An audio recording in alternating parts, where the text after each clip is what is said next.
Namo tassa bhagavato arahato samma sambuddhassa. Namo tassa bhagavato arahato samma sambuddhassa.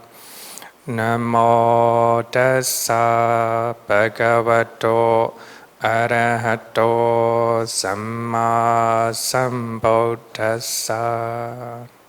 Good afternoon, everyone.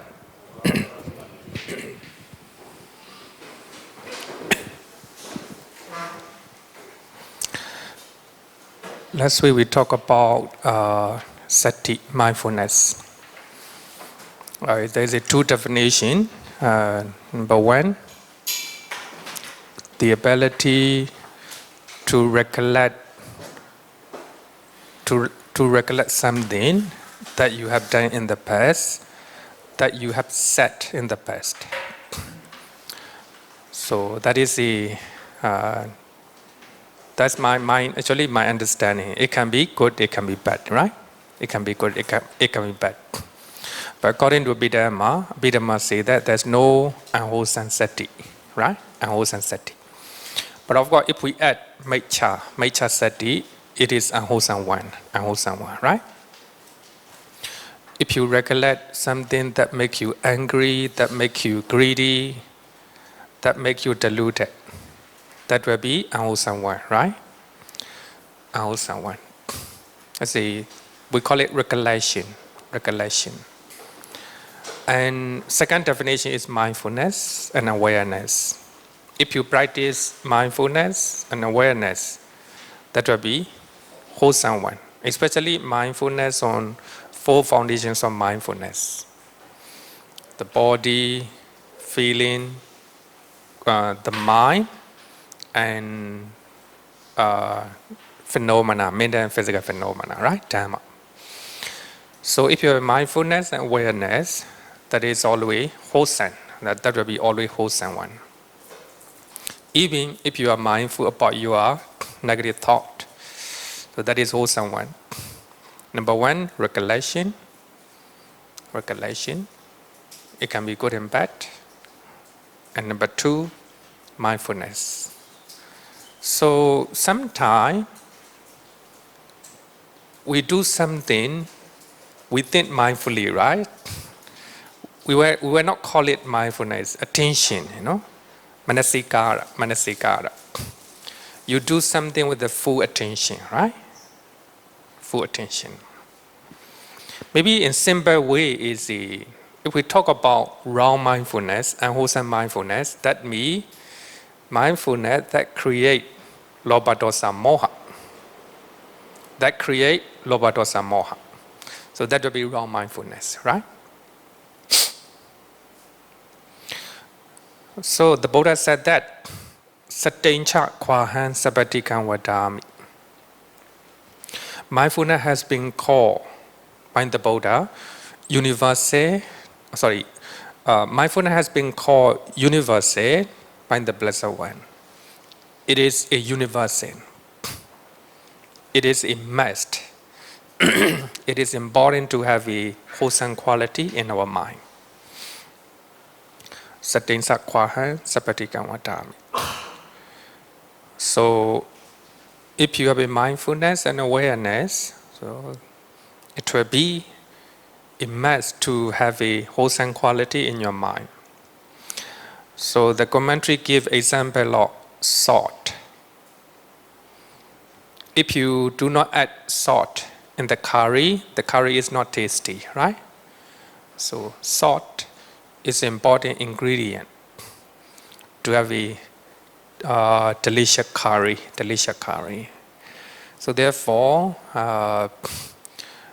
if you do not have a mindfulness, so you will not have a wholesome quality in your mind. So therefore, one of the famous meditator from Myanmar said that mindfulness is like a salt. If you are not mindful, all your actions will be tasteless. But he is the one who always practice mindfulness all the time. Also, the commentary give example of a versatile prime minister, not a normal prime minister.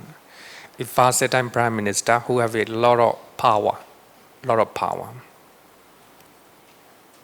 Like a prime minister in Singapore, right? Singapore.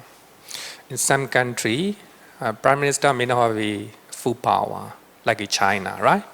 Like in France. But here in Singapore, the prime minister is immersed, right? All his decision is important for every ministry. Each minister may hold certain power, but prime minister hold every power, right? Similarly, mindfulness is immersed everywhere. If you want to have a good wholesome quality, then you must have a mindfulness, right? For that reason, we are practicing meditation. So therefore, I always give definition of meditation in a simple way. Number one, the most simple definition of meditation is to develop mindfulness. You're trying to develop and cultivate mindfulness in your actions, in your speech, in your thought. So that's meditation, right? That's meditation. So therefore, teaching and learning is considered as a meditation, because we are developing mindfulness during this time, during 1.5 hour, right? So therefore, learning is important because we are cultivating mindfulness and awareness all the time. For especially senior citizens, very helpful, right? Your brain is working, then you can reduce the possibility of having dementia, right? Dementia, right? Because your mind is working, So when we observe meditation masters, famous meditation masters, so even though they are 90 plus, their mind stay fresh and also stay powerful. Their body may not be powerful, but the mind is very sharp. Because of mindfulness, Okay, so that means we can understand the importance of mindfulness. Mindfulness is the key, the definition, is mindfulness is the key, just like a pastime prime minister, just like a salt in a curry. So one of the meditation masters from Myanmar, Webu Searo, he is considered as an arahant by that time. So he said that the essence of Pali Canon is 37 requisites of enlightenment. 37 requisites of enlightenment. Bodhipakkhya. That means if we summarize all the teaching from Pali Canon, 37 requisites of enlightenment. Bodhipakkhya, right? Bodhipakkhya. So, normally I always say that if you see the number 37, you might think that, oh, so many, right? So many. Actually, it's not like that. So there are 7 groups. We can categorize into 7 groups. Some have a 4 foundations of mindfulness. Some has a 5, right? 5 powers, 5 faculties, like that. Some have a 8, the Noble Eightfold Path, like that. Some has a 7 factors of enlightenment. And also uh, altogether 7, 7 group. If you practice one group of teaching and you cover the rest, you don't need to practice everything. If you practice the Noble Eightfold Path, just 8, right? Then you cover the rest, all 37. If you are practicing 4 foundations of mindfulness, you cover the rest. You are practicing the Noble Eightfold Path, you are practicing 7 factors of enlightenment, etc. You don't need to practice all, right?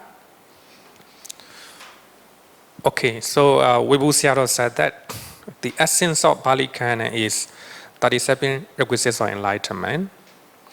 The essence of 37 requisites of enlightenment is the Noble Eightfold Path.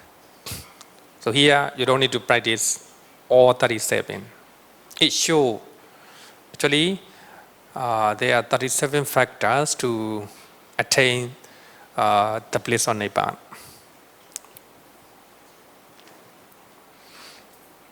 If you practice Noble Eightfold Path, it covers everything.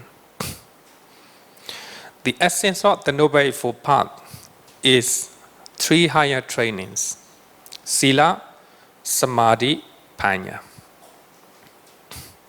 Morality, concentration, and wisdom. If you don't want to practice the Noble Eightfold Path, just practice 3. Sila, Samadhi, Panya, right? Sila, Samadhi, Panya. And he said that the essence of 3 higher training is mindfulness. If you are mindful, you are practicing Sila, Samadhi, Panya. Sila, Samadhi, Panya. Therefore, it's in accordance with what the Buddha taught. He is one of the famous meditation masters who practicing meditation all the time, practicing, developing mindfulness all the time. So therefore, mindfulness is the key, Mindfulness is just like a salt in a curry, just like a versatile prime minister in a government, right? In a government.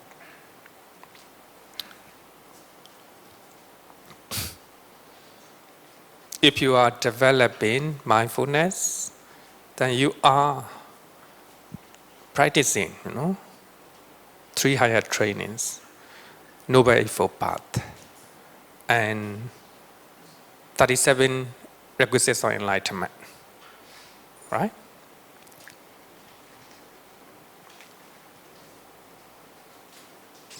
Any question for that?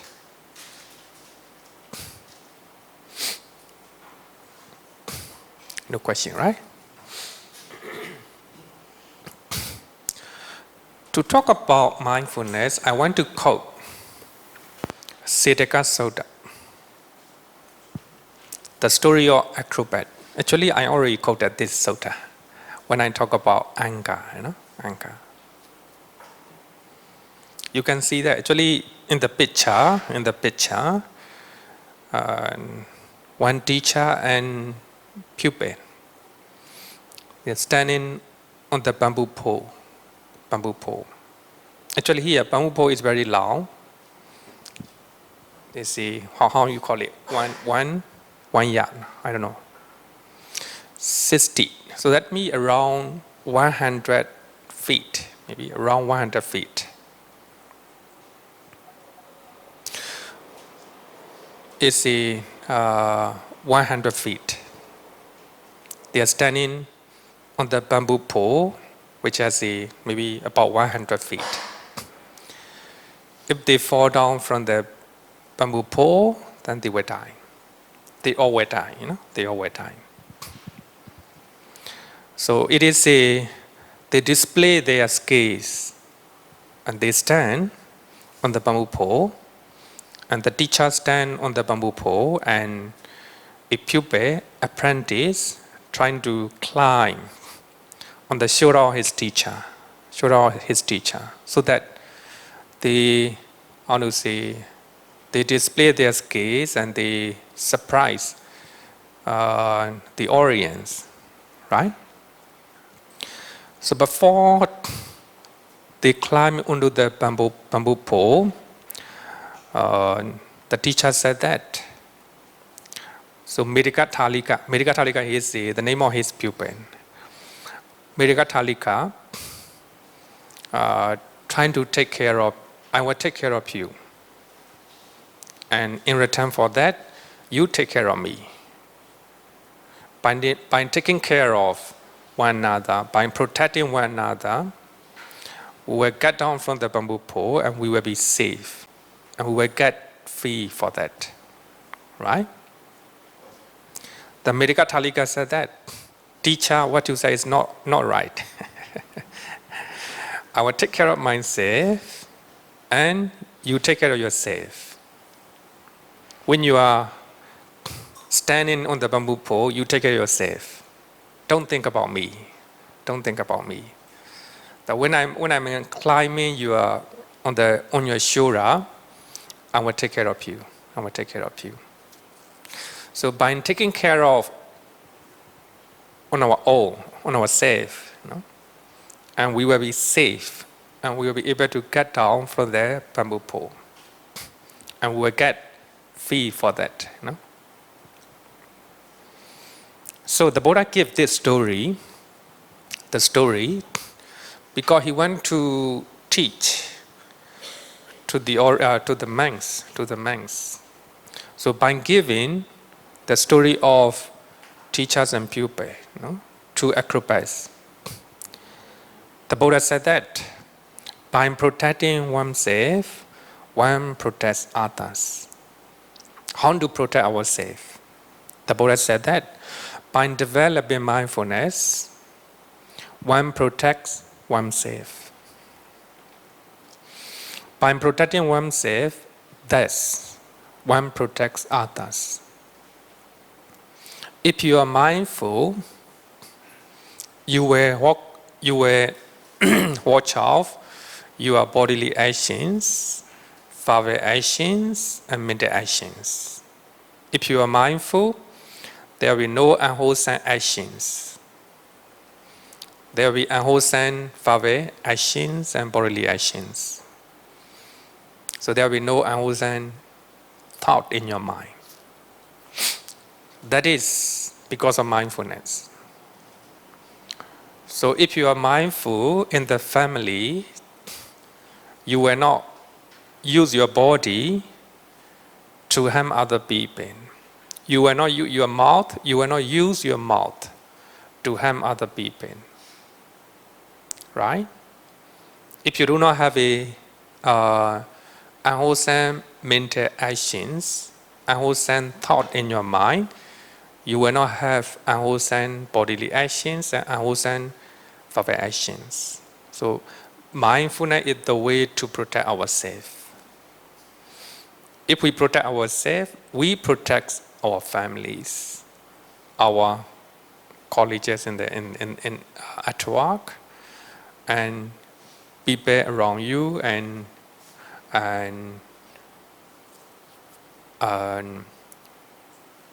everything, in your environment. You protect your country. You protect the world like that, right? So therefore, developing mindfulness, you protect yourself. By protecting yourself, you are protecting other people as well, right? If you are not harming other people, if you are not exploiting other people will be happy, right? So they will not harm you. They will not harm you. They will not make you any unwholesome thing to you, right? If you are mindful, if you're practicing mindfulness. So therefore, mindfulness is the way to protect ourselves. If you protect yourself, and the environment also will protect you. Not to have any disturbances or irritations, right? The environment makes you unhappy, agitated, just because you do not protect yourself with the mindfulness, right? Mindfulness. So that would be the best way, the Buddha said. just like a apprentice said to his teacher, right? So I will take care of myself, you take care of yourself. By taking care of oneself, and we protect each other. So the Buddha preferred this method, right? How about by protecting others, one protects oneself? Sometimes you're very good, you're mindful, you are not harming other people, you're not making any problem to other people. But some people will make you angry and agitated. Some people make a lot of problem in your life, right? Because they do not protect themselves. What to do? Then you need to protect other people. Protect me by way of patience. You need to practice patience, khandi. You need to practice non-violence. Even though they trying to practice violent behavior, you do not respond like them, and you practice loving kindness to those people, and you practice sympathy toward them. So actually, the Buddha showed just 4 things in this sutta. By practicing patience, non-violence, loving kindness, and sympathy, you protect them. Even though they are making you angry, they are making you unhappy, you practice patience. You practice loving kindness to them, and sympathy toward them, and non-violence toward them. So by protecting those people, not harming, right? Not agitating, not making them unhappy, then you protect yourself. They will calm down, and they will not make you they will not respond, anymore.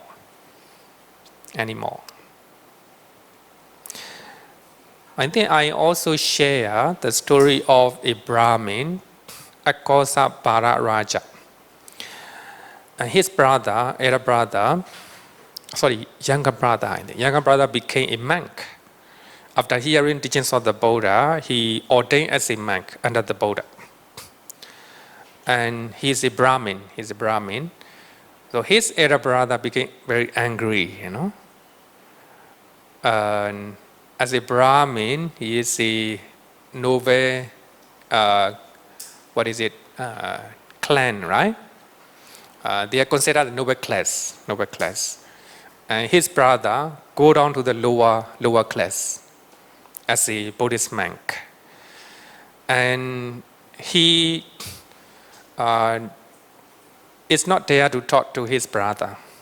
Instead, he go to the Buddha and he insult the Buddha or condemn the Buddha using a lot of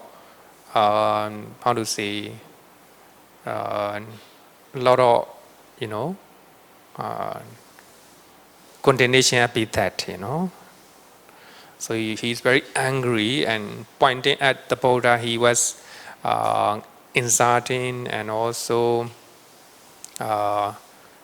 harming verbally continuously. The Buddha just listening mindfully. The Buddha practiced patience. The Buddha listen what he say mindfully, without saying anything. Then later, the Brahmin Cakkapala Raja became exhausted. Then the way he taught is slow down. And the Buddha said that. The Buddha said only by the time. Brahmin, I will give you one simile. A group of visitors came to your house and you welcome them and treat them with the delicious food.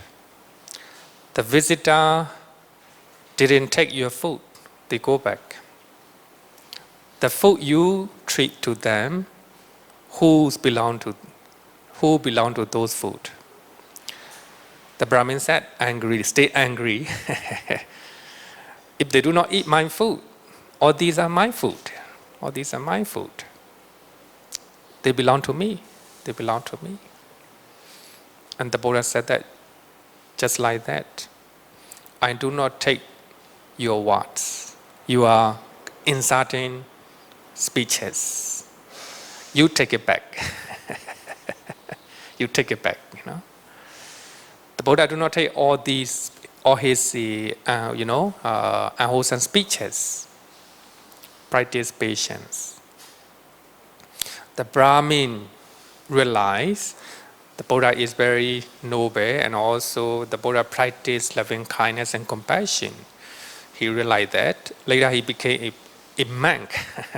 He himself became a monk, you know.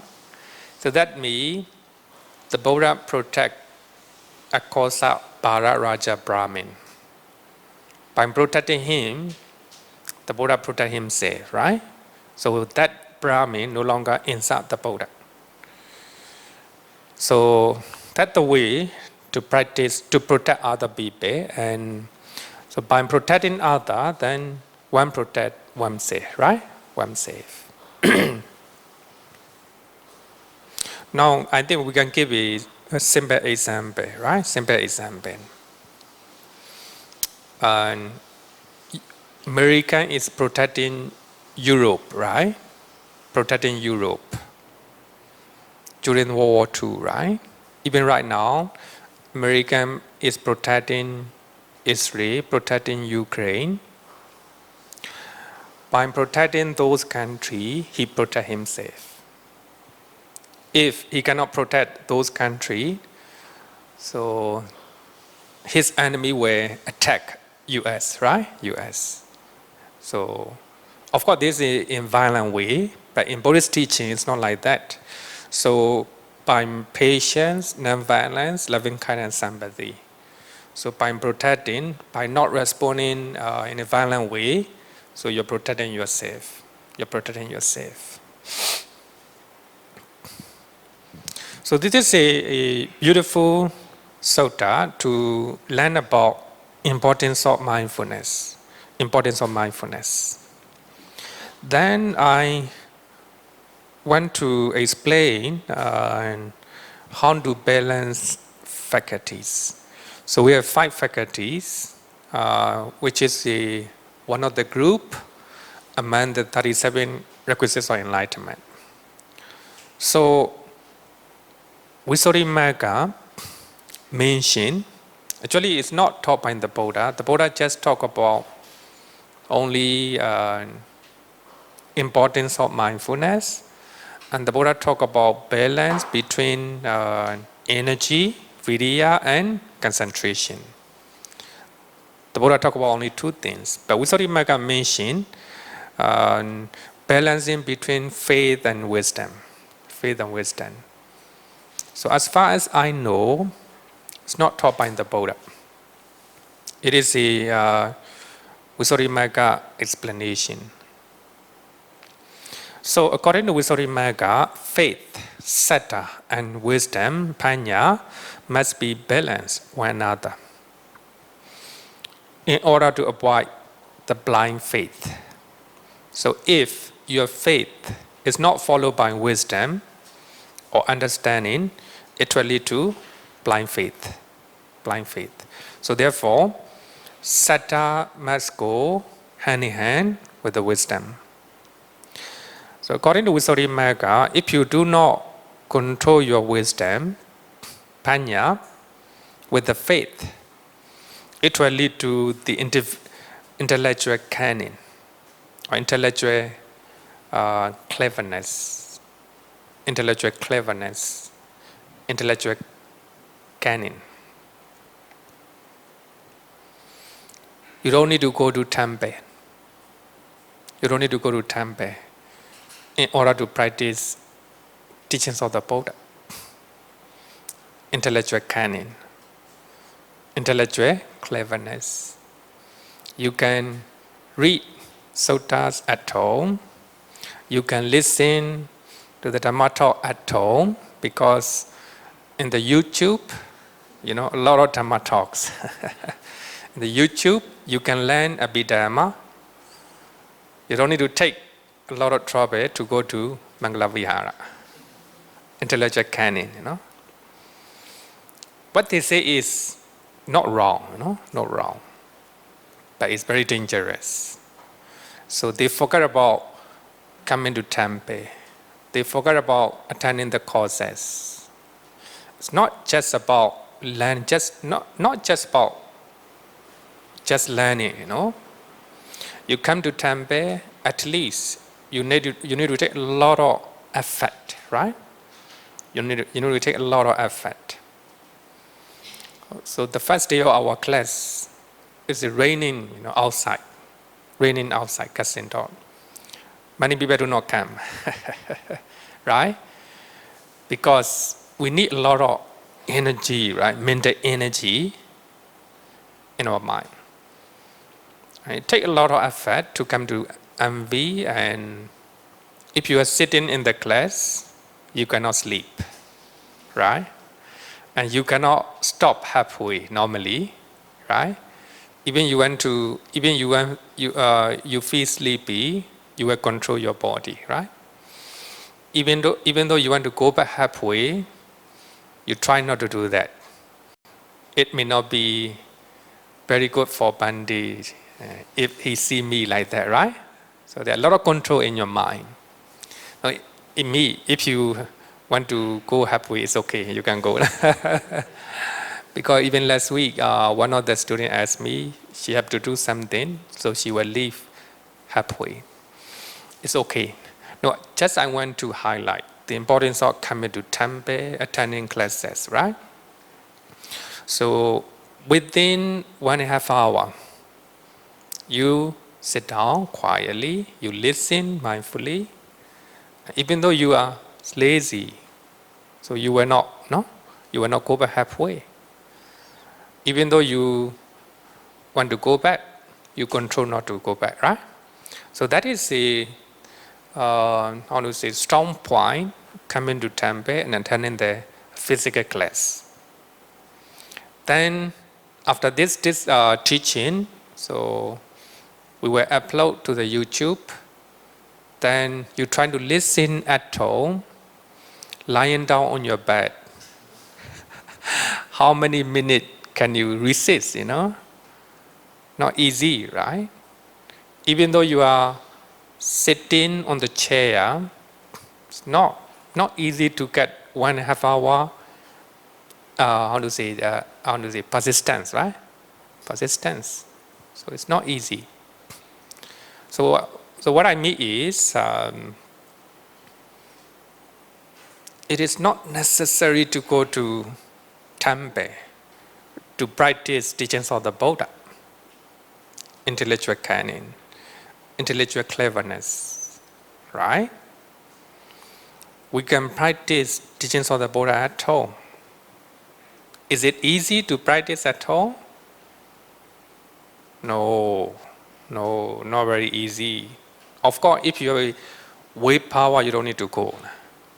You can read suttas at home, you can practice meditation at home, and you can listen to the Dhamma talks at home, right? If you have a strong willpower, you can do so. You came to temple just because temple has people, like-minded people like you, right? Those who are practicing teachings of the Buddha. But at least if you come to temple, you will not see people who are angry, Unlikely to see, right? Unlikely to see. If you come to temple, you have a peace of mind. So there are the power in the shrine hall, there are spiritual power in the shrine hall, and there are a lot of energy in this classroom, because this is a classroom where we develop our mindfulness and concentration and other good quality, positive quality, right? So therefore, if you have if you cannot control your panya wisdom with the faith, then it will lead to intellectual cunning or intellectual cleverness. You're clever, you have a vast knowledge regarding with the teachings of the Buddha. But if you do not have faith in your mind, satire in your mind, it will lead to negative outcomes. So therefore, according to Visuddhimagga, so we need to balance faith and wisdom. Normally in Buddhist teaching, panya, wisdom is good, right? Wisdom is good. Right? Panya is a good quality according to Buddhist teaching. But Visuddhimagga say, need to balance. He used the word intellectual cunning. Energy and concentration must be balanced one another to avoid restless agitation and sluggish mind. If you have a lot of energy, but your mind is not concentrated, then you will be restless agitation. You have a restless agitation. Sometimes you make a lot of effort in your meditation, a lot of energy. But if you do not have a concentration, it will lead to restless agitation. So you became hopeless and depressed, not having something that you expected. So in meditation, sometimes you need to balance between energy and concentration. Otherwise, it will lead to wrong direction, restless agitation.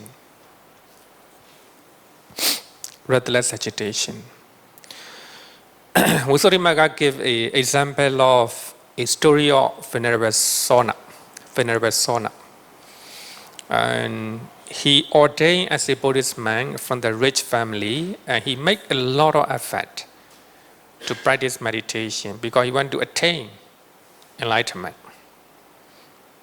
And he do not rest. Continues to practicing. He make a lot of energy, virya. But because of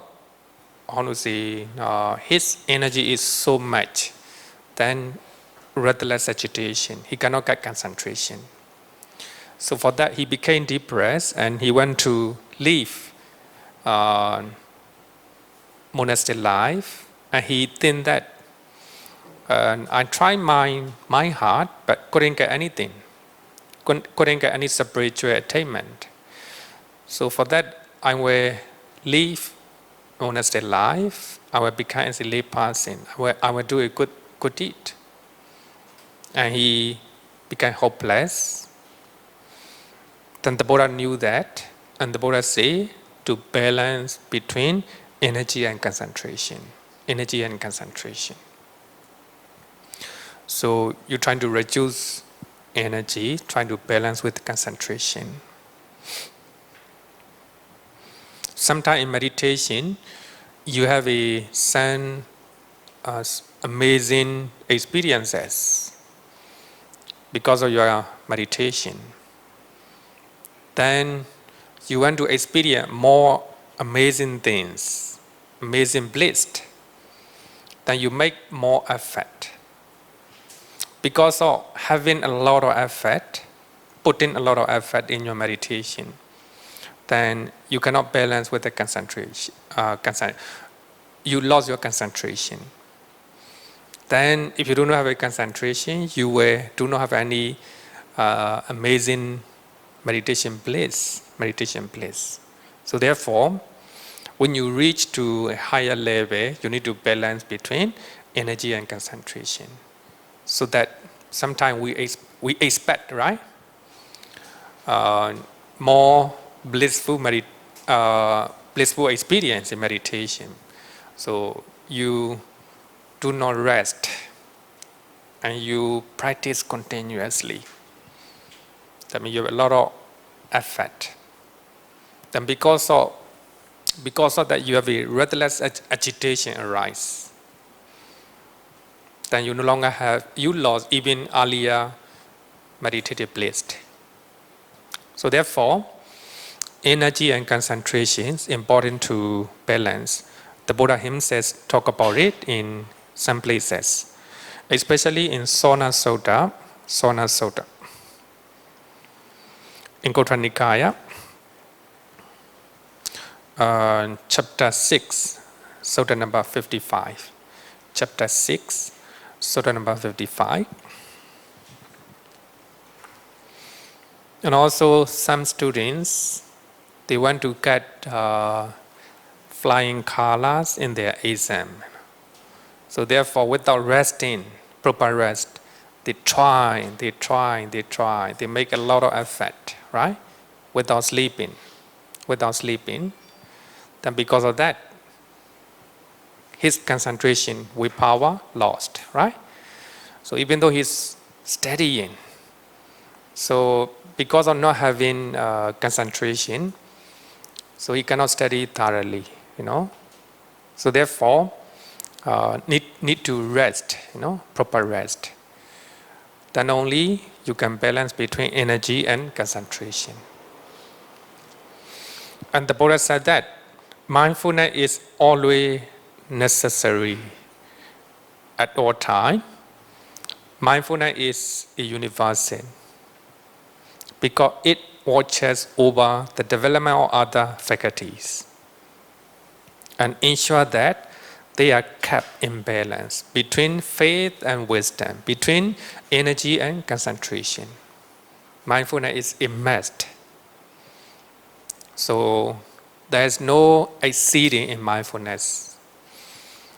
The more you have mindfulness, the better. Mindfulness is always necessary at all time. So it is also in accordance with the teachings of the Buddha. The Buddha said, Satin Chakwahan Sapatikan Varami. Mindfulness is the universal, has been universal, taught by the Buddha. Okay, that's all about mindfulness. So right now, I think you understand the importance of mindfulness. And also how mindfulness is important, So therefore, Webu Sayadaw said that mindfulness is the essence of all the teachings of the Buddha, all the teachings of the Buddha. The Buddha practiced mindfulness under the Bodhi tree. Because of that, he have a right concentration. Because of right concentration, he have a right knowledge, right? Right knowledge. So because of right knowledge, the Buddha have a right mind, liberation, which is enlightenment. Liberation, nibbana. Right knowledge is enlightenment. Because of that, the Buddha have a right liberation, nibbana. Okay, any question regarding with the mindfulness?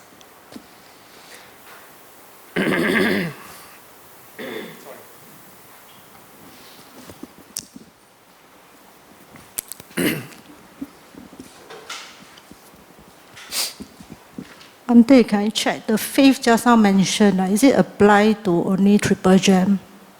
Can we apply to family member like your parents' faith on them? Because we're talking about religion, right? Religion. And faith here is especially spiritual path. Or maybe triple gem, right? Triple gem.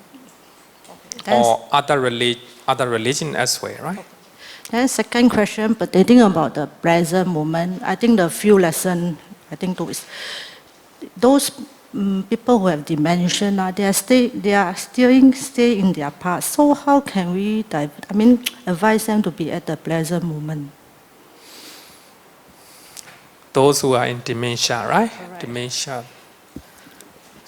Depression. Oh, depression. I think we have to talk about the teachings of, regret or remorse, kokocha. So they are depressed because of kokocha. No, they always think about their past. You're right. They cannot forget what somebody did to them that hurt badly to them. You're right. Although the person passed away, he still cannot let go. So that's I don't know how to advise. Yeah, actually we discuss about kokocha in details because those who are depressed, because they go to the past, they cannot let go what they have done to other people or something that they didn't do in the past. Also, not only in the past, but also the future, right? So if there is uncertainty in the future, people may be depressed. So therefore, when we think about the past, it is important to add mindfulness. You think about it mindfully, then you take some lessons from your past.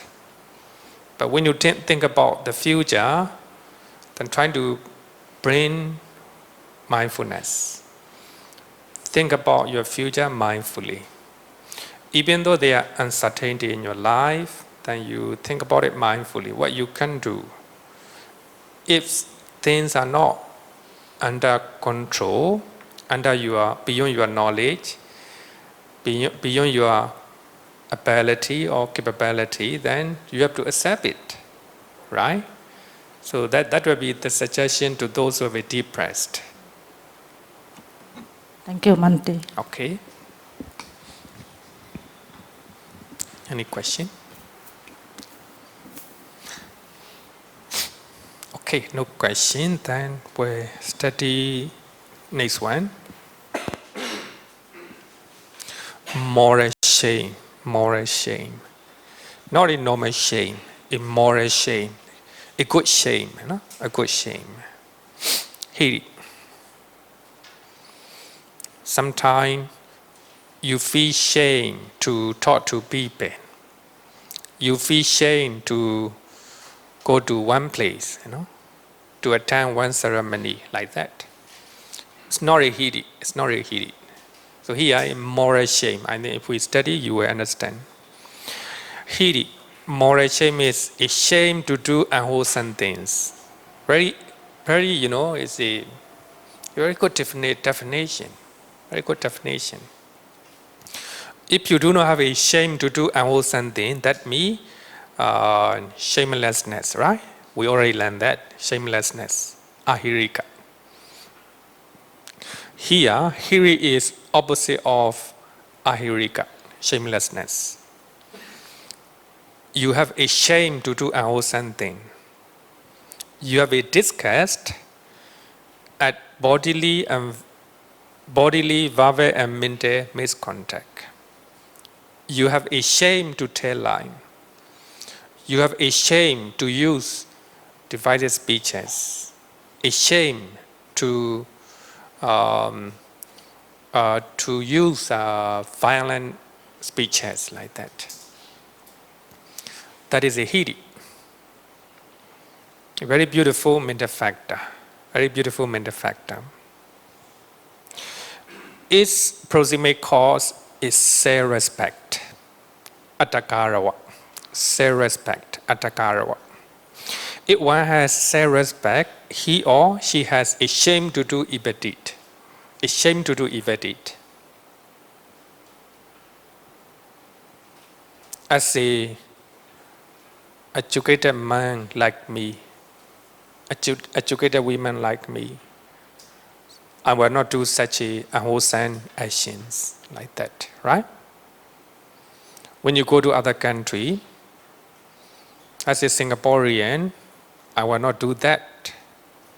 I will not speak like that, right? That's a shame to do unwholesome, to avoid unwholesome things. You have a respect to yourself as a Singaporean, right? For that reason, people, they control not to do unwholesome things by looking at themselves. As for the Buddhist monk, as a monk, I shouldn't do that. I hate it, right? Moral shame, moral shame. So if we do not respect being a Buddhist monk, we will do unwholesome things, unwholesome things. So if you see a monk is angry, because he doesn't have a shame, moral shame, Sometimes monks also get angry, But it is it's not good, because not having moral shame. As a monk, we shouldn't get angry. We shouldn't get upset. That's a heedy, As a parent, I shouldn't do that. If I do that, my children will see it. Because you respect yourself as a parent, right? As a parent.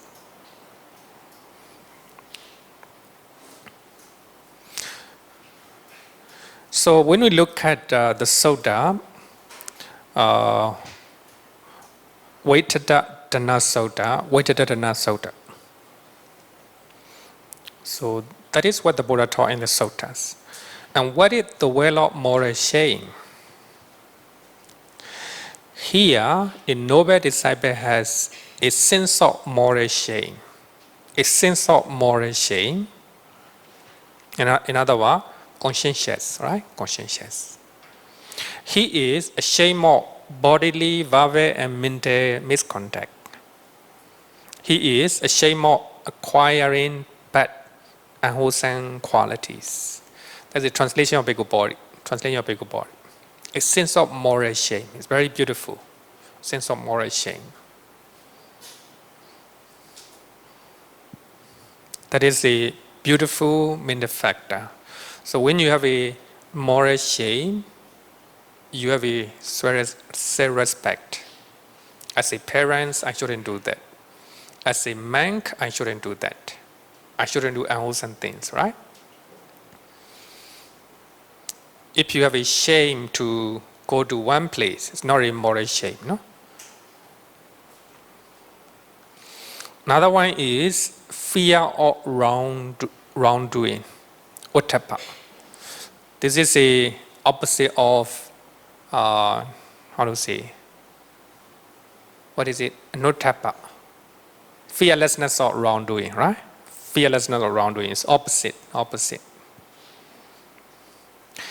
Ottappa, fear of wrongdoing, is a fear to do unwholesome things. You don't have any fear to tell lie. You don't have any fear to kill. You don't have any fear to commit sexual misconduct like that. That's ottappa. That's a fearlessness of wrongdoing. So if you have fear to do unwholesome thing, that will be beautiful one. Beautiful mental factor, fear of wrongdoing. Its proximate cause is respect for others. Respect for others. Fear of criticism by the wise. Find the wise. So you think that if I do something, my parent will say my parent will blame me. If I do something wrong, my teacher will criticize me. Like that. Proximate cause is respect for other people. You do not do unwholesome things. You do not do unwholesome things because you are afraid of punishment, by the law. You do not afraid. You afraid to go to jail, right? To go to jail. You afraid the police will find you, like that, right? So, respect for others. You look at other people. If I do unwholesome things, it will tarnish the reputation of my parents, like that. If I do something wrong in other country, it will tarnish my country's reputation, like that. So that is a respect for others. The commentary gives example of prostitute. Prostitute afraid of having pregnant, having pregnancy. Because if she is pregnant, then people will not come. People will not come.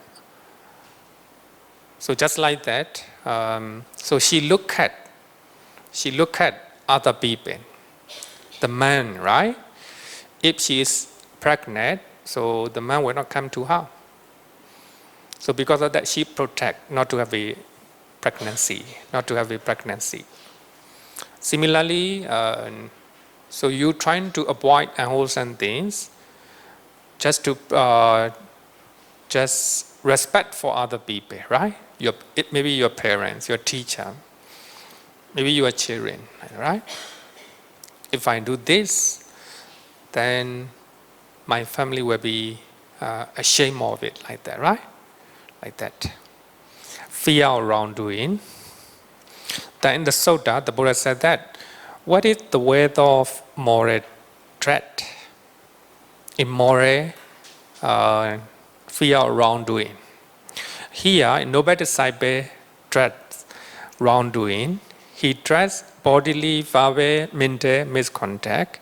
He threats acquiring bad and wholesome qualities. So the main thing is not to have a fear to do unwholesome things, to have a shame to do unwholesome thing, right? So these two are moral quality. So therefore, they come together, hiri and ottappa. They come together. Moral shame is similar to a cold iron ball. Similarly, a cold iron ball smeared with the tang, you know. Would you like to touch it? No. Right? Moral shame. Moral threat is a hot and burning iron ball. It's very dangerous to touch, right? To touch. So if you do not have a moral threat, then you will do unwholesome things. You are not afraid.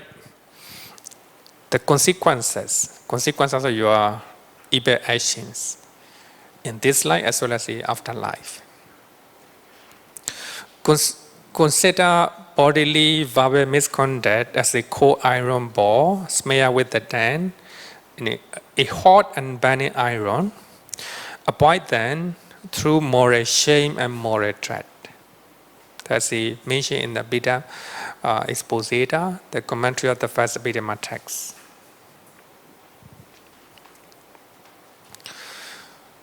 Then the Buddha said that bhikkhus, true knowledge, vajja, or understanding, is the forerunner in the entry upon unwholesome state. Wholesome state. Entry upon wholesome state, with the sense of shame and fear of wrongdoing following along. So that means, if you want to have wholesome mental state in your mind, first you need to have a understanding or true knowledge, vajja. Vajja is opposite of avajja, ignorance. So similarly, when you have ignorance in your mind, then it is a forerunner to have unwholesome mental state. So followed by shamelessness and fearlessness of wrongdoing, ahirika and ottappa. So here, as you have a true knowledge here, knowledge about wholesome and unwholesome thing, knowledge about Four Noble Truths, knowledge about divine origination, like that, true knowledge. It's the forerunner in the entry upon wholesome state, with the sense of shame and fear of wrongdoing following along. So that means, if you have true knowledge, moral shame and fear of wrongdoing will accompany. So therefore, moral shame and fear of wrongdoing is added into the universal, beautiful mental factor. Wherever you do wholesome thing, they will accompany, right? They will accompany. Universal, beautiful mental factor. Sobana sararana chirasika. Sobana, Sararana Chetasika, universal.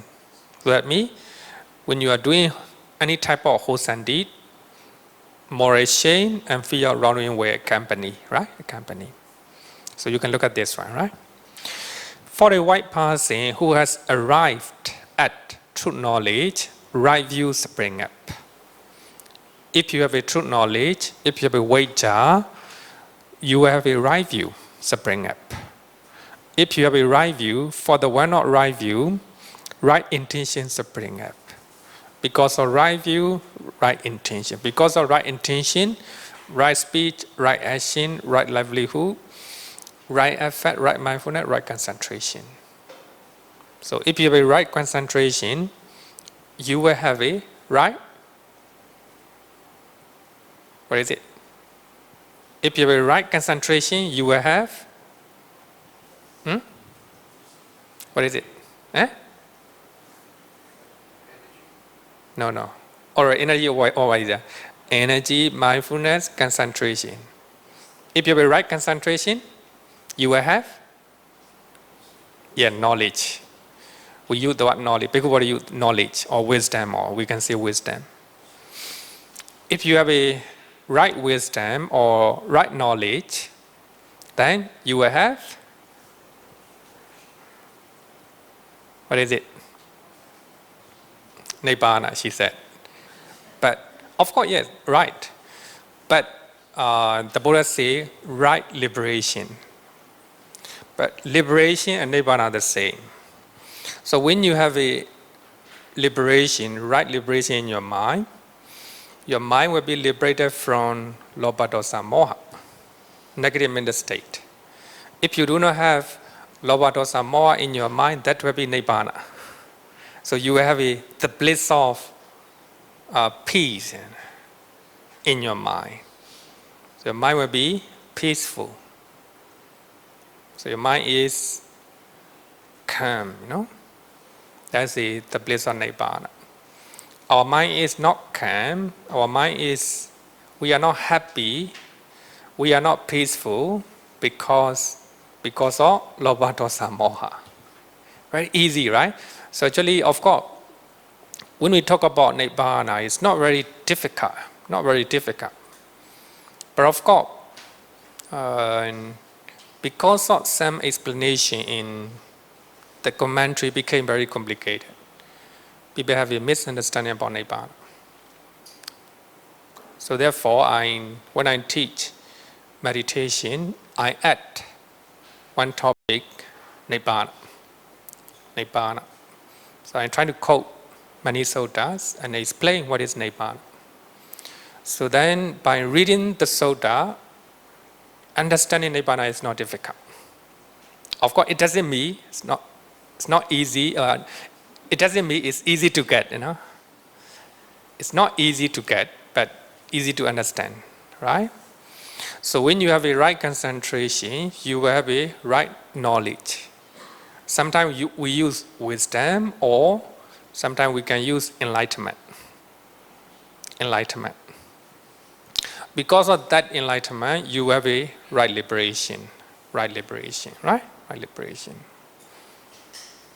So here, true knowledge is followed by moral shame and fear of wrongdoing, hiri and ottappa. So here, importance of hiri and ottappa, right? So when you have a true knowledge, hiri and ottappa, you will have a right view. Then based on right view, right intention, etc. Then the way for path. So the Buddha said in Avijja Sutta,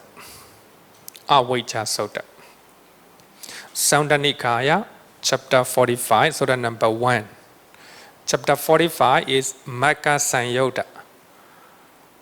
The discourses, the group of discourses, connected discourses, that explain the Noble Eightfold Path.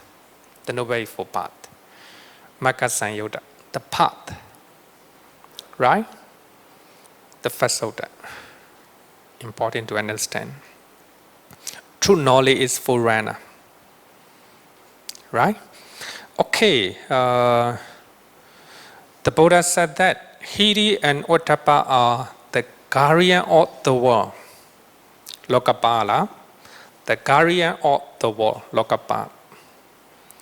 The world me, hear me, people and everything, people and everything, especially society or human civilization,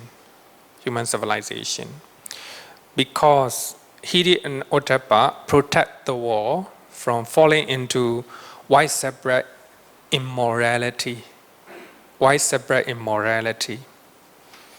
When you do not have Hiri and Ottappa, the society will be society will fall into widespread immorality. If people do not have moral shame to steal the property of other people, then that society will fall into widespread immorality. People will easily steal the property of other people, trying to rob the property of other people, right? Society will be not peaceful. And in some society, people do not have moral shame to kill other people. They are killing each other because they don't have moral shame. They don't have a fear of wrongdoing. Because of not having two beautiful qualities, we call it Lokapala, the guardians of the world. Then those society fall into widespread immorality. You can give an example of Singapore. People have a shame to steal the property of other people. Even nobody around, you have a moral shame, right? To take it. You have a moral shame to kill or even to harm other people, right? But here, not allowed to slash, right? Even to your children. Singapore, right? Moral shame.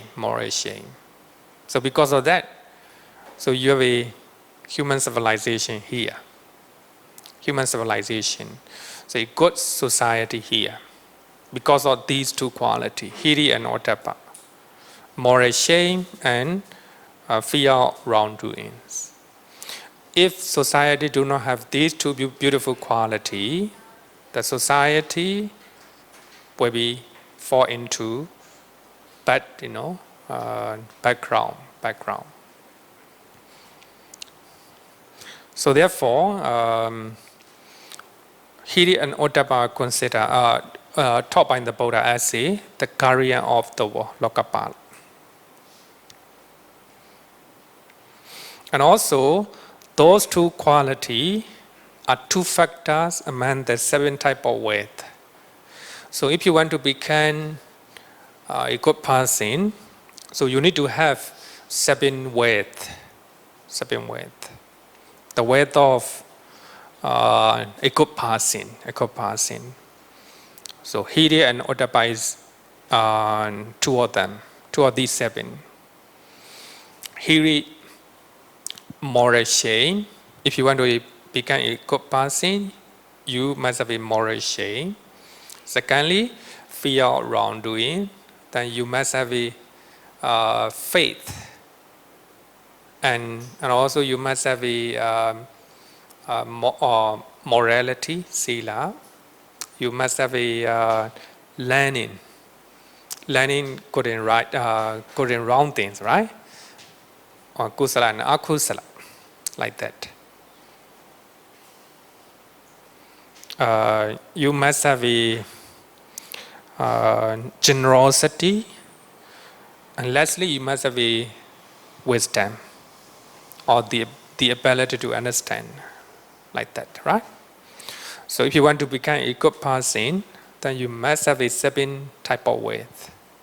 Hiri, Ottappa, Satta,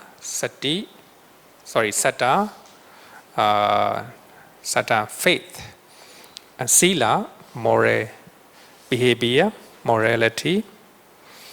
And you must have a learning, Sutta, Chaga, generosity, wisdom, Panya. So these are 7 qualities, 7 type of width. Okay, I want to highlight, the Buddha highlight importance of Hiri Ottappa, right? So that not only you have a true knowledge, you will have a Hiri Ottappa. Okay, that's all. Any question? Not difficult, right? Okay.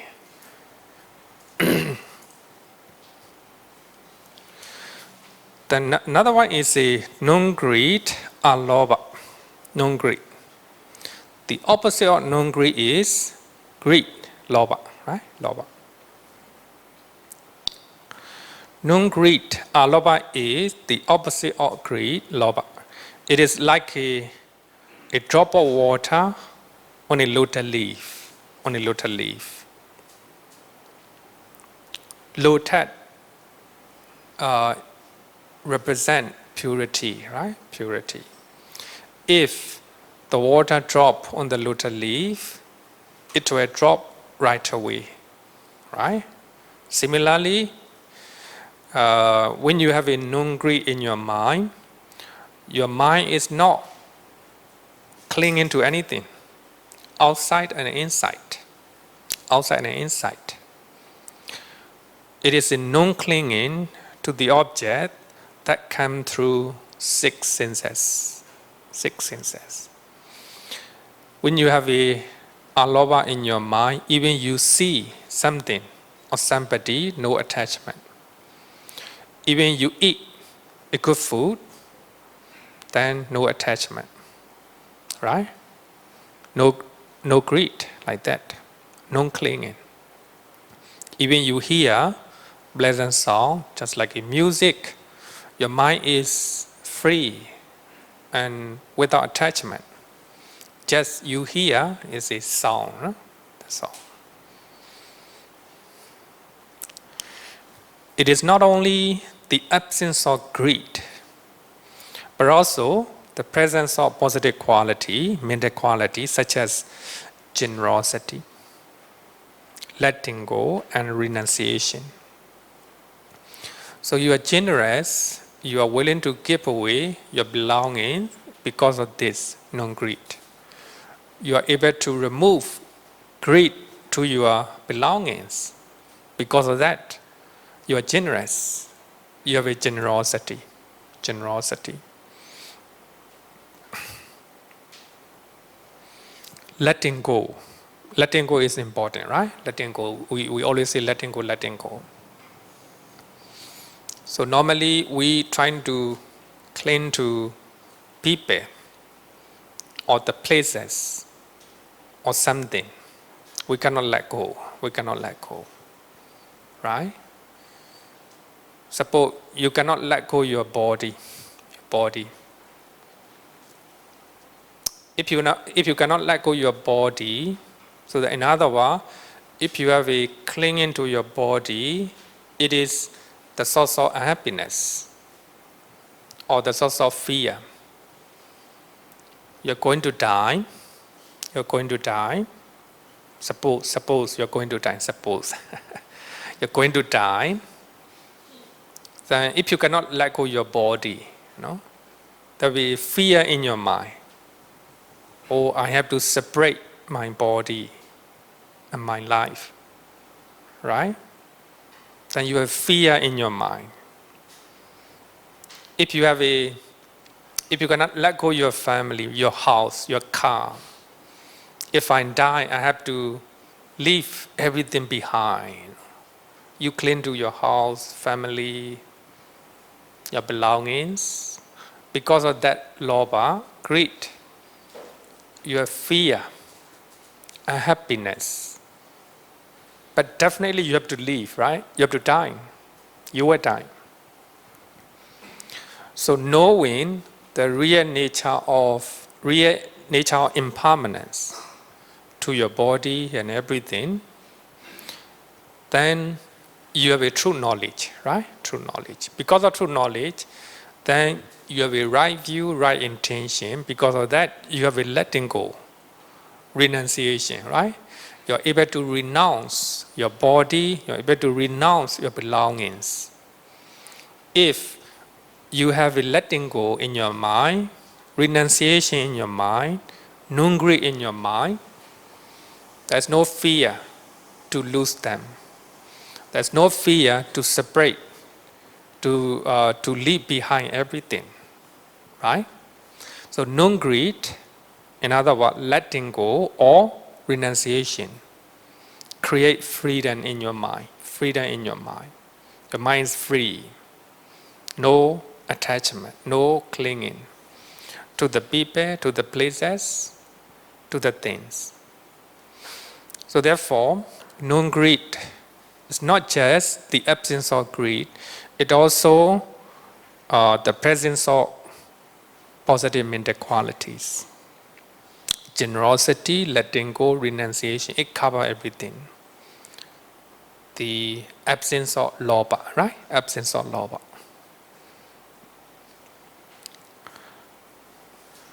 Non-greed as a right intention. Non-greed is stated as the renunciation, nikkama, in the Noble Eightfold Path, as one of the three right intentions. So if you have a right view, you will have a right intention, right? So we have a three type of right intention. Three type of right intention. So renunciation is one of them. Renunciation is one of them. If you can renounce sensual pleasures, then that you see, renounce here means not clinging, not having attachment to them. You are still associating with them. You are still eating the food. You are still hearing the song. But no attachment, no clinging. No clinging. You still love your parents, your children. But if you do not have clinging to them, if you have a right view, you will have a right intention or right thinking. That is renunciation. So it is one of the three type of right view. So right intention or right thought. So the other two right intentions are non-ewe, abhyapara, and non-harming, avihensa, which are non-hatred. So next week we'll study non-hatred. So that means if your view and your perception is right, your view is right. So here, your view is right because you have a true knowledge or truth understanding. Based on understanding, you have a right view. If you have a right view, all your intention will be right. All your thinking will be right. So when we talk about right view, right intention. What is right intention? Three types. Renunciation. Renunciation is opposite of lobha. Even though you see something, you hear something, you don't have any lobha in your mind, right? That will be renunciation. That will be right intention, sammasankappa. Even though you see unpleasant thing, you don't have non-ewe, you don't have non-harming, that is the right intention. So, in other words, two other right intention, non-ewe, non-harming, are the name of non-hatred, atosa. So in the Noble Eightfold Path, right view is the absence of moha, absence of ignorance. So if you do not have ignorance, opposite of ignorance, avijja is vijja, true knowledge, right? So if you do not have ignorance in your mind, you have a right view.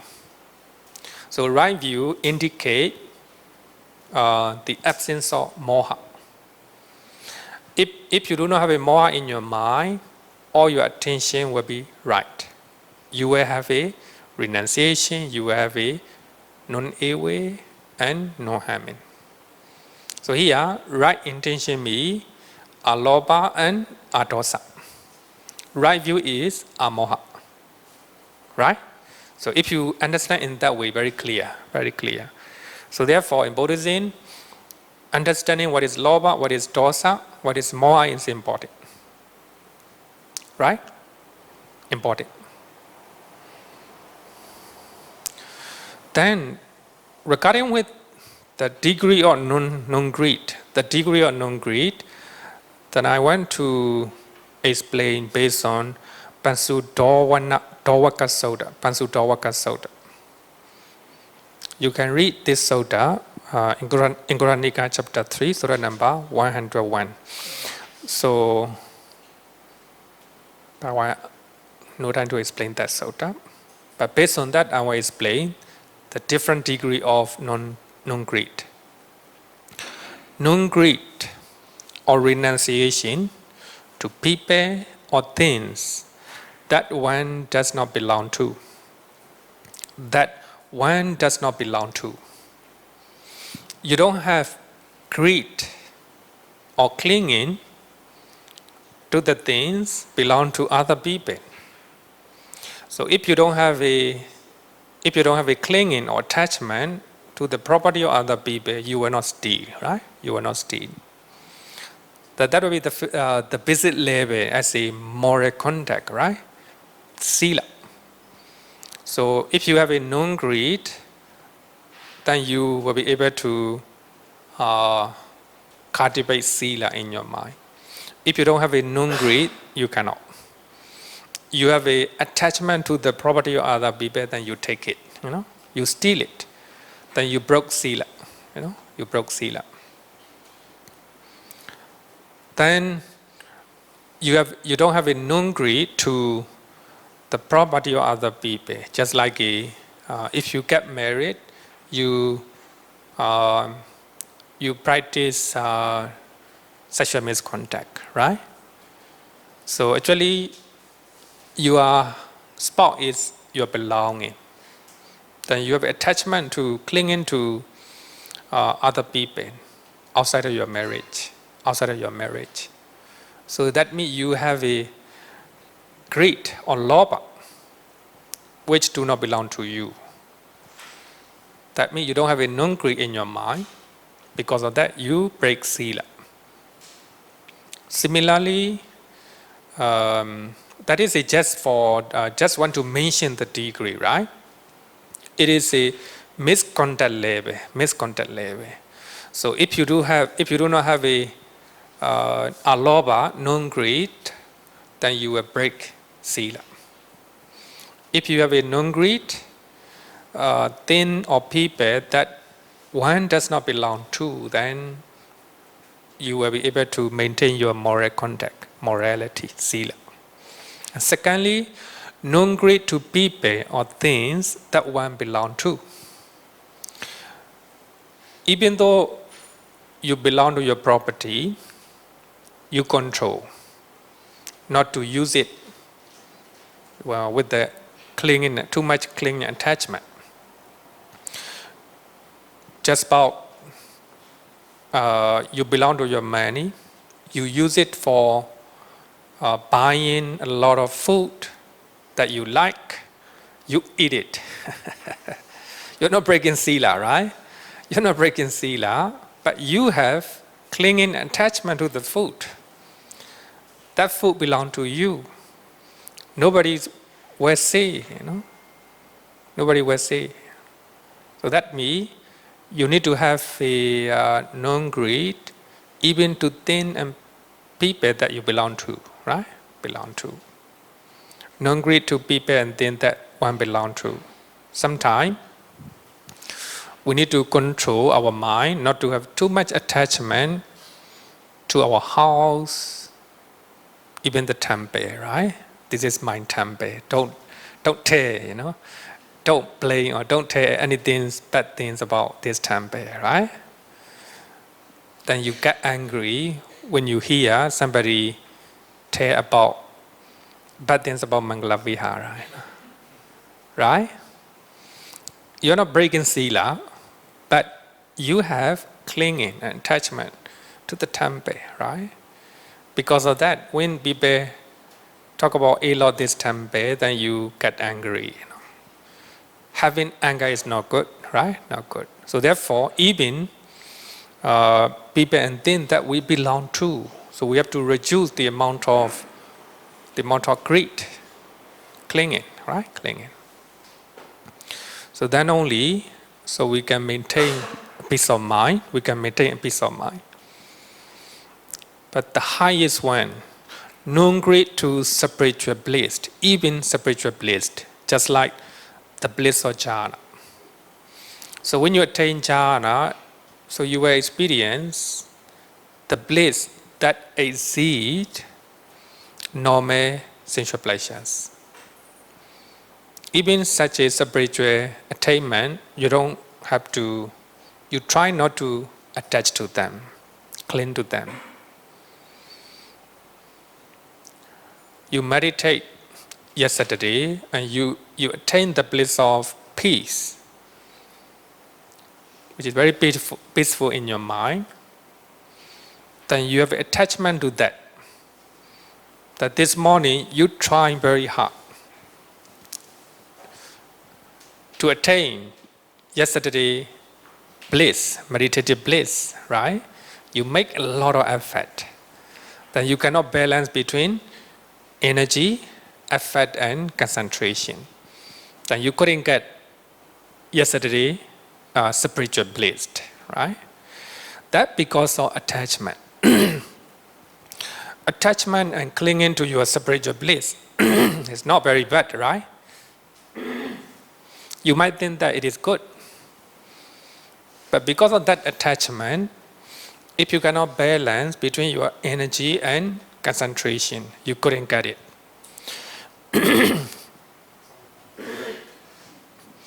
If you cannot get it, get frustrated, angry, right? It's a side effect.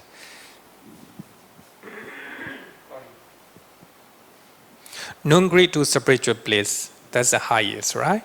So here, the opposite of another name, how to say, if you attain, if you have a true knowledge, you have a right view and right intention, etc. Up to right knowledge. Only you have a right knowledge, then you will have a right liberation. Your mind will be liberated, right? So that means you have a attachment to spiritual bliss. Your mind is not liberated, right? Your mind is not liberated. So these are the degree of non-greed. So I think we need to understand in such a way. In Samanyaphala Sutta, the Buddha taught to the monks, Sappata Paro Sakunaviya, to practice just like a path. Just as a bird with the wings flies hither and thither, burdened by anything but its wings. So he is satisfied with the robe, food, accommodation, medicine, etc. Sappata Paro Sakunaviya, just like a bird with the wing, he will fly everywhere without any attachment. As a monk, we don't have to attach to the robes, to the food, and to the monasteries, and to the medicine. Just like with the 3 rope, normally, if you want to practice as a monk, if you want to practice just like a bird, only 3 rope.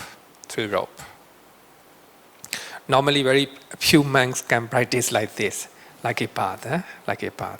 Not easy. It talk about non-greed, right? So there will be no greed regarding with the food, accommodation, etc. Then in Kilesa Sanyota, Santa Nikaya, the Buddha explained what is renunciation. Abandoning desire and lust in 6 internal sin species and 6 external sin species is called renunciation. You don't have attachment to your body, you don't have attachment to things that you see, hear, etc. 6 internal and external sin species. So that means everything. When you see something, you don't have a desire and lust. When you hear something, no desire and lust. That's renunciation. You renounce anything. So renounce here means not having attachment to outside and inside. 6 sin species. Then I want to explain the writing of Lady Sayadaw, one of the famous meditation master from Myanmar. And he explained what is renunciation. So here, renunciation means non-greed, apart from non-greed, right? Non-greed. And he said that 2 things. The mental state where there is absence of greed, we already learned, right? Absence of greed, non-greed. Ability, therefore, to renounce the 5 sense pleasures, that is pleasant sight, sound, smells, taste, and touches. So really similar to what the Buddha taught, right? It is ability to renounce attachment to the 5 aggregate, khandha, or mind and body. Actually, it's a different way of explanations. Same, right? Mind and body, or 5 aggregate.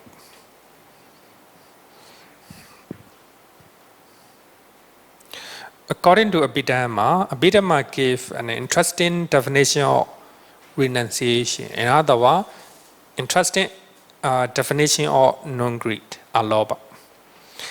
All the wholesome state are the element of renunciation. All the kusala dhamma are the element of renunciation, the element of alobha, non-greed. So that means all the good deeds, it can be dana, it can be sila, it can be bhavana, they can be called as a renunciation or letting go. You let go your belongings to share with other people because you have a non-greed to your belonging, right? Kind of renunciation, you renounce your belonging. You observe sila, morality, you do not care living being. You renounce your desire to care other people, to harm other people, right? Then you renounce your desire to take the property of other people. You renounce your desire, right? You want to get it, right? You want to get it. That belongs to other people. But you renounce that desire, That's therefore sila can be renunciation. Sila can be non-greed, right? Bhavana, meditation is very, this one is quite obvious, right? Obvious. You're practicing mindfulness, at the same time you're renouncing desire and lust to outside and inside. So that is a renunciation. So that means if you are doing dana sila bhavana, you are renouncing, right? You are renouncing. So that is called renunciation and Bdmv. I want to conclude with the what Ajahn just said. So normally I always explain, the nature of letting go, the nature of renunciation, or the nature of non-greed. Letting go and happiness. If you let go a little, you will have little happiness. So that means if you let go, not to take the property of other people, right? not to break sila, then you will have a little happiness. If you let go a lot, you will have a lot of happiness. If you let go completely, you will be completely happy. Completely happy means a complete liberation of the mind. Your mind will be completely liberated. No lobha dosa moha, right? So if you don't have a lobha dosa moha in your mind, you have a complete happiness. The mind will be, all your suffering will be ceased. That's Nibbana. So letting go, in other words, non-greed is important to have happiness. So if you cannot let go your body, you will have a fear and a happiness to leave this body. If you have an attachment to your family and houses, then if you cannot let go, then it will be the source of fear and happiness. So letting go, in other words, non-greed is important. Okay, that's all. Let's call it a day. Thank you. Announcement?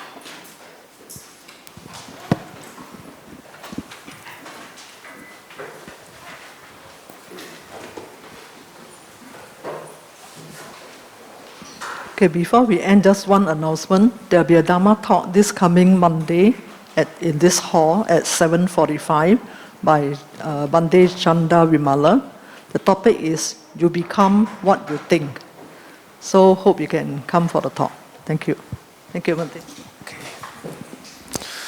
Yo varatam pavaro manu jesu sakya muni bhagavakata kecho paragato bala vidiya samangi Dan sugatan saranata mupemi ragavi ragamanincamasokan Dhamma masangata patikulan Madura mimamba gunan suwipatan Dhamma mimam saranata mupemi Yata chate namaha pala mahu Chatu su si su puri sa yuge su Attacha pogala dhammada sate Sangha mimam saranata mupemi Sadhu, sadhu, sadhu. Thank you.